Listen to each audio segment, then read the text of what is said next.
us asleep. But in this movie, there's a running gag. They do it a couple times. They used to be bandmates, and when they were on the road together, to wake somebody up, to be funny, they would spit in their hand, and then they just whack them in the face real hard, and to wake them up. That was called the Silver Lake Handshake. I made up my own version. It's called the White Lake Handshake.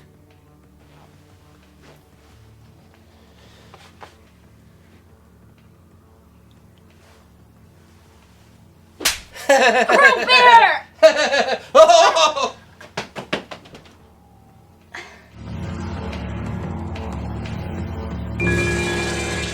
Hello, I am Robert. And I'm Noelle. And today we're talking about Dashcam from 2021. It was directed by Rob Savage. This is his second film he's directed. His first was called Host in 2020. Yes. Yes. Now, it's very important that to let you know, the film we're talking about is Dashcam from 2021, and it's directed by Rob Savage. So if you want to watch the film, the only place I found it was on Amazon Prime, right? I had to rent it from Amazon. But there are other films, at least one other film, that's in roughly the same year called Dashcam, which is a very different film. It's also a horror movie, but it's a completely different plot. And ironically, Rob Savage, who directed The Host, or Host, there's other movies with similar names, Host, The Host, whatever. They got to come up with some more original names to keep these movies straight. Because you and I almost watched the different movies. So, Noelle. Oh, this is also a Blumhouse movie. One of those brothers produced it. What'd you think of this movie? Well, my mom said if we don't have anything nice to say, don't say anything at all. But I really didn't like this movie. I, on the other hand, loved this fucking movie.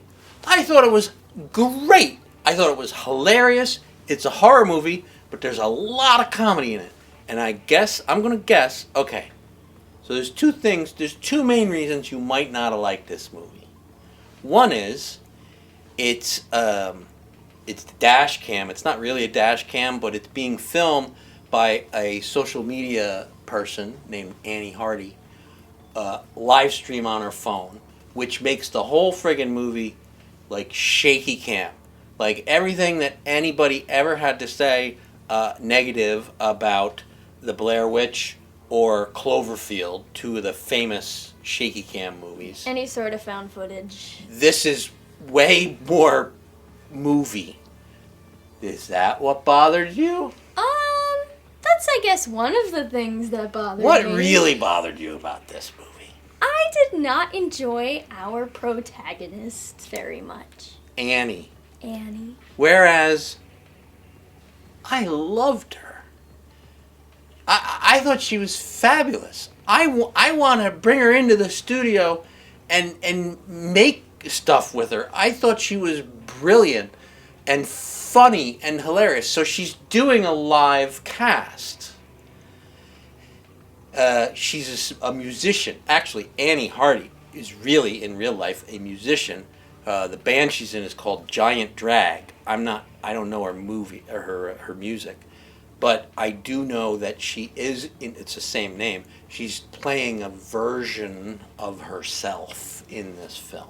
Yeah, I don't think she and I would be very good friends. I don't think so, but I would, because I realized for this movie she's trying to be entertaining to the people that are watching her cast. And from the movie perspective, while you're watching it, obviously you're seeing her, the camera's facing her or whoever she's with at the time, and there's the little bubbles of comments that come up in the lower left-hand corner from all the people watching, and in the right There's like scary faces or heart emojis and stuff as people like or whatever their emoji reaction is.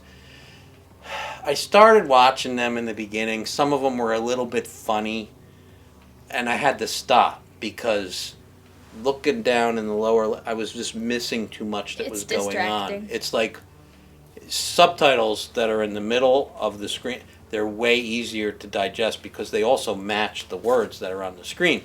These were like people's opinions. Yeah, they're like completely like, oh my God, instead of screams or whatever. So that was distracting. I learned to tune it out after a while, but it's there the whole time. Yeah, pretty much.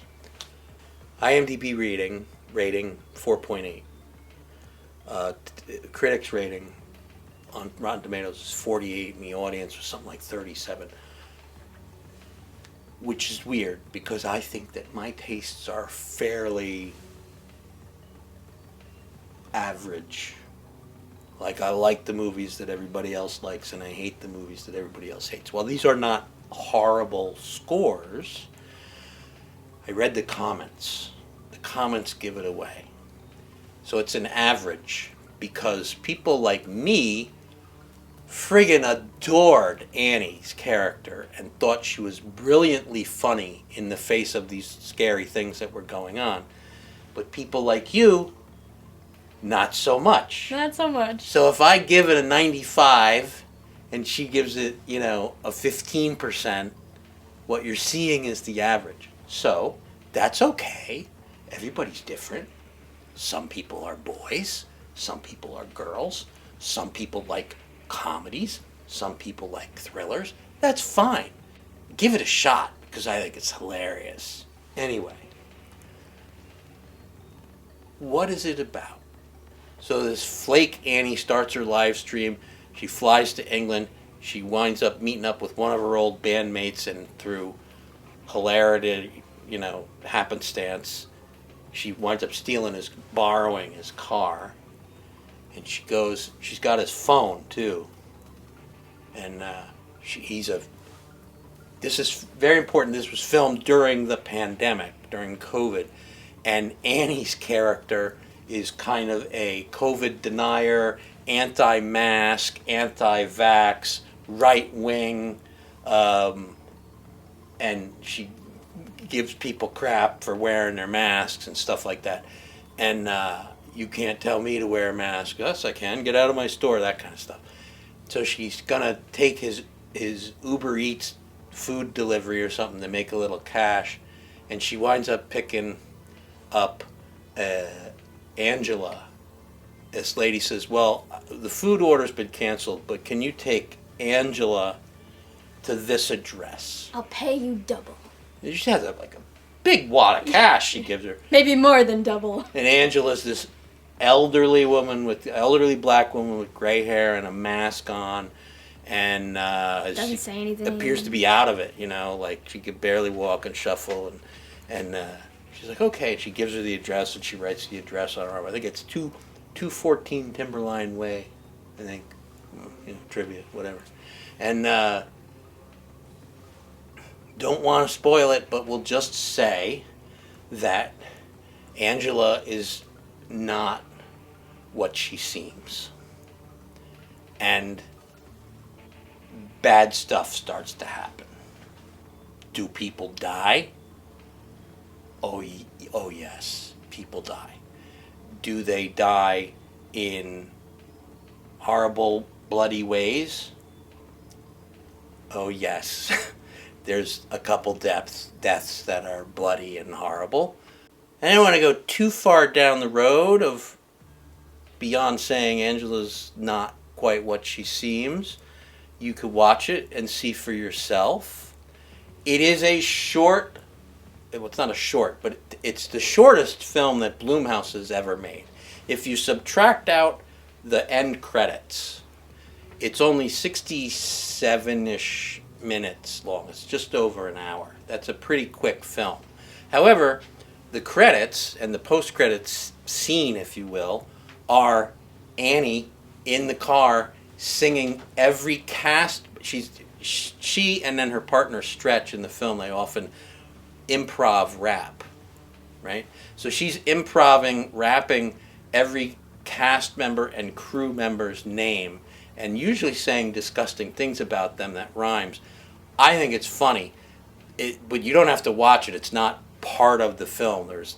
She's no longer being a character. She's just being herself at that point. But if you cut it there, the movie's 67 minutes long. And I think it's funny as hell. Let me put it this way. The little voice in my head that's constantly talking to me, from this moment forward, it will be Annie Hardy's voice, and it will make me smile. But you don't feel that way. No. I fell asleep during this movie. You're like half the people on Rotten Tomatoes. If you read the reviews on Rotten Tomatoes, they hate Annie because she distracts them from the action of the film in an annoying way. And maybe it's not realistic. Maybe. We're being chased by some creature of the night that's trying to kill us, and we just watched it kill somebody else, and Annie's cracking jokes. But I thought it was funny. Lines from the movie. I got stuff in my ass, and it's not grass. It's fruit. I got a butt buffet. I mean, he's a better singer than me. If you're trying to steal one of my kidneys, I wouldn't do it because those things don't barely work. Hey, this other guy says he wants to take out your tits, and he's being pretty adamant about it. This is fucking insane! Okay, we've come to the time now where it's time for a pumpkin rating. And I think we can't possibly do an average because you hated it and I loved it. So, what's your pumpkin rating for Dashcam? Half a pumpkin. Oh my god. I really hated it. I'm sorry. All right, this is my rating now. So you just gotta help. You gotta help me. 4? No, I'm giving it 5 pumpkins. 5 pumpkins. Yeah, I give it. This is my rating. 5 pumpkins. I thought it was hilarious, and not a lot of comedy horror films do I love this much. So I give it 5. Noelle. I gave it about a half. She gives it a half. You decide for yourself.